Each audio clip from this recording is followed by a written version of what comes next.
Okay, I'm back on the Maserati after a long period of not being on the Maserati, not doing any work on it. And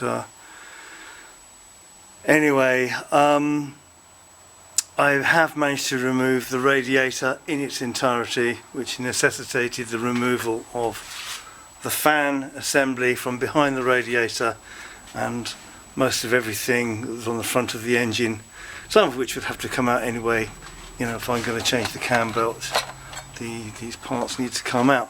One of the bigger problems was there's a coolant or a cooling part of the cooling system. I'm not quite sure what it's for offhand, but it's this pipe, and this pipe is basically a small radiator of sorts, and it's fixed to the front of the radiator with 4 fixings, all of which were seized.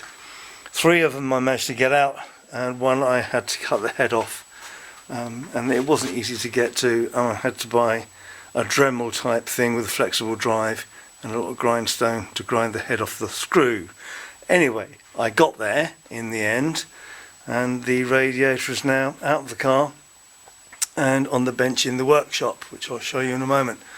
To remove the rad, I've got this old Haltac hoist which I've had forever and a day, a very cheap thing, sort of system of pulleys, and I use that to gradually raise the radiator out of the car, which is quite heavy, while moving various things out of the way so as to minimise damage. Anyway, we're there, the radiator is out, and I'll show you what I found. Okay, here's the radiator on the bench, and as you can see, it's quite a big thing, and it comprises of 2 radiators joined together. That sounds a bit strange, but that's how they do it. As you can see, at the moment it's on the bench and it's upside down, and this is the side that faces the engine, so this is the fan side. This is the area where the leak was coming from. I'm not exactly sure what was causing the leak, whether it's this thing, these things, or a bit down here, or anyway, it's leaking, and that is the thing that needs to be fixed, and I'm probably going to take it to a specialist. Now, this is post me cleaning it up, and I managed to put that down. There was quite a lot of stuff stuck in the radiator, which I had to remove using compressed air and a vacuum cleaner, and this is now fairly clean. There was no less than 3 cigarette ends stuck in the bottom here, you know, in various states of burning down.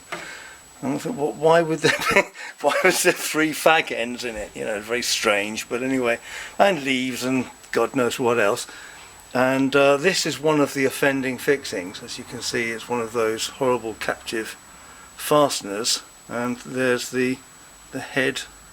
Can you see that? There's a head that I cut off, and this was mounted in here. So this is the front of the rad. These 4 fixings are where that pipe affair, that cooling, I'm not quite sure what it cools, I'll have to check, but it goes in front of the radiator, and it may be something to do with the transmission, I'm not sure.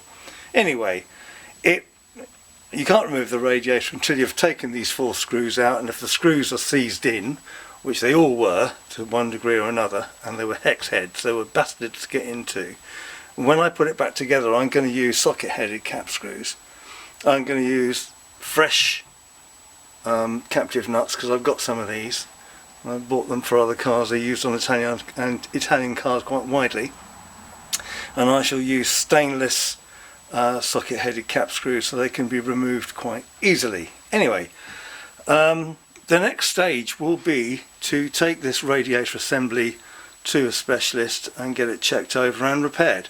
One thing worthy of note is, because it's 2 radiators together, they are joined at this end underneath this cover, which is pop riveted on, with 3 rubber hoses which are like clipped to either side. So to join the two radiators together, there's 3 very short, stubby, large diameter rubber hoses, and if you look on the line you'll see where people have replaced those, and I will probably do the same thing.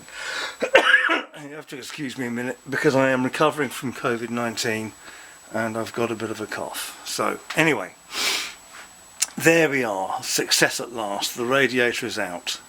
So it was a bit, you know, it wasn't a picnic, this job, and I wasn't enjoying it, and I was kept finding excuses not to go and get on with it, but today I finally did it. So anyway, I'm not sure if I'll post this on YouTube just yet, but perhaps I will, just to provide some sort of update. So if you've been watching it so far, thank you for your patience, and I'll catch you on the next one.